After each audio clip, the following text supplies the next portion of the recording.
Welcome to the 5-Minute Biographies YouTube channel. Hi guys, thanks for watching the show. Just a quick reminder to hit the subscribe button so you don't miss any of the biographies we have coming along in the future. That being said, let's get on with the show and the 5-Minute Biographies presentation of Ava Gardner. When Ava Lavinia Gardner was born on the 24th of December 1922, her family were cotton and tobacco farmers in Smithfield, North Carolina. Mary Elizabeth, who everyone knew as Molly, and Jonas Bailey Gardner had 7 children, 2 boys and 5 girls, with Ava being the youngest. Jonas and Molly were poor to begin with, but they lost their property when the children were all still quite young and so had to look for alternative income. Jonas found work and Molly found work at a dormitory for school teachers as a housekeeper. The income wasn't nearly enough though, and the Gardners decided that they might have better luck in a larger city and so headed off to Newport News in Virginia to look for better work when Ava was about 7 years old. Molly found work running a boarding house for ship workers, and things were okay for a while, but about 7 years later Jonas contracted bronchitis and unfortunately died. Following her husband's death, Molly moved the family to Rock Ridge in North Carolina, where once again Molly found work running a boarding house, this time for teachers. After Ava graduated from the high school in Rock Ridge, she attended Atlantic Christian College with a view to becoming a secretary, but this was to last for only about a year because of what happened next. In 1941, Ava visited her sister Beatrice, who had by now married a professional and was living in New York. During her visit, Larry decided he would like to take a portrait photograph of Ava. The results were so good that he displayed the portrait in the window of his studio on Fifth Avenue. The portrait was spotted by Barnard Doohan, who worked for Loews Theatres, the owners of MGM Studios. Doohan was in the habit of pretending to be a talent scout for MGM in order to meet girls, and so tried to get more information about the girl in the picture, but was turned away by Larry Tarr's secretary. However, as he was leaving, he made an off-the-cuff remark about someone needing to get the girl to MGM. This sounded like a great idea to Beatrice and Larry, and they contacted the studio. Soon after, Ava travelled back to New York again to meet with Al Altman, who was head of the talent department at MGM's New York office. He arranged for a camera to record Ava whilst he directed her with some simple tasks. He made no effort to record her voice, as her deep southern drawl made it all but impossible for Altman to understand her. As a result of the test, MGM Studios gave Ava Gardner a contract, and in 1941 she left school and headed off to Los Angeles. The first thing she did when she arrived was attend lessons with a speaking coach. Shortly after she arrived in Los Angeles, she met Mickey Rooney, and the pair fell for each other and decided to get married. The studio wasn't that happy about it though, as Rooney, another MGM contract actor, was appearing in a popular series of movies as Andy Hardy, and they thought that if it got out that he was married, his popularity, and therefore that of the movies, would suffer. Consequently, the studio arranged a venue for the wedding in the middle of nowhere, in a town called Ballard in California.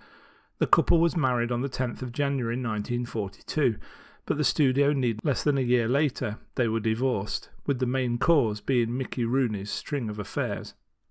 Ava would marry again in 1945, this time to a band leader called Artie Shaw. He had previously been married to Lana Turner, but this marriage too failed and the couple was divorced in 1946. Also, during the 1940s, she had an on-off relationship with the reclusive Howard Hughes, who she described as painfully shy. Their relationship lasted into the 1950s, but she said in her autobiography that she was never really in love with him. After 5 years of playing mainly uncredited bit parts under her MGM contract, Ava Gardner landed her first real role as Kitty Collins in 1946 as The Killers. The movie was a hit and led to a number of roles soon after, including The Hucksters, Showboat and The Snows of Kilimanjaro. She starred opposite many leading men of the era, including Burt Lancaster, Clark Gable, Gregory Peck and Humphrey Bogart. In 1951, Ava Gardner married again, but this time, far from being a secret, the union caused headlines around the world as she married Frank Sinatra, who had left his wife Nancy for her. During her time with Sinatra, Ava became pregnant on 2 occasions, but both times she had terminations. MGM had severe penalty clauses in her contract, and to have a baby would probably have meant the end of her career. The marriage lasted only until 1957, but even so, Gardner said that Sinatra was the love of her life, and they remained lifelong friends. Following the divorce from Sinatra, Ava spent time with Ernest Hemingway. On one occasion, she was swimming naked and alone in the pool at his villa in Cuba. After he witnessed this, Hemingway ordered the staff not to empty the pool of its water. In 1953, Ava Gardner starred as Queen Guinevere opposite Robert as Sir Lancelot in Knights of the Round Table, and it was noted that she could not only play the femme fatale, as she had so skillfully done in The Killers, but could also play sophisticated parts such as duchesses, baronesses, and queens. Ava Gardner's star was ascending through the 1950s, and by 1963, when she starred opposite Charlton Heston in 55 Days at Peking, she received second billing, ahead of David Niven. In her last leading role in a significant film, she received second billing again, this time behind Richard Burton, and ahead of Deborah Kerr in The Night of the Iguana, which was released in 1964. 2 years later, though, she made efforts to land the part of Mrs. Robinson in The Graduate, which was released in 1967. She was never seriously considered for the part by Mike Nichols, as he wanted someone younger. She was by this time 43 years old. Anne Bancroft got the part, and she was only 36. The following year, Ava Gardner moved to the place where she would call home for the rest of her life, 34 Ennismore Gardens in London. At the same time, she decided to have a hysterectomy. Her mother had died of uterine cancer, and she had the surgery to prevent the same thing from happening to her. This didn't stop her taking on significant roles, though, as in 1968 she starred as Empress Elizabeth of Austria, opposite James Mason's Emperor Franz Joseph I.